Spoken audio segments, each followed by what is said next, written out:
Magandang hapon sa inyong lahat, mga kasaka. Ngayon po ay nagdidilig tayo ngayong hapon na to ng ating mga talong. Ayan, lalakihan na. Nasa 32 days na siya after transplanting. At nagdidilig tayo.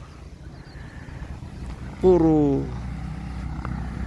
araw ngayon, hindi umuulan. Pebrero at 3. Ayan po. Yung iba, mga tinamaan ng trips.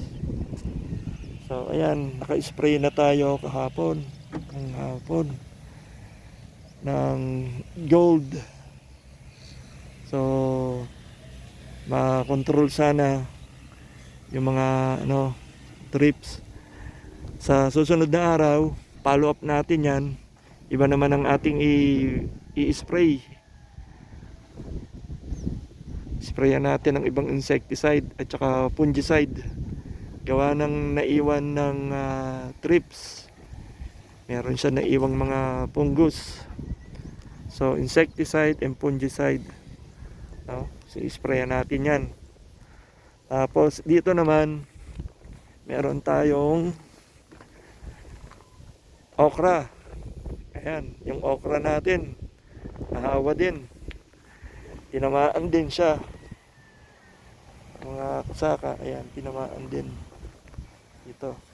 So ina-sprayan na rin to ng gold insecticide.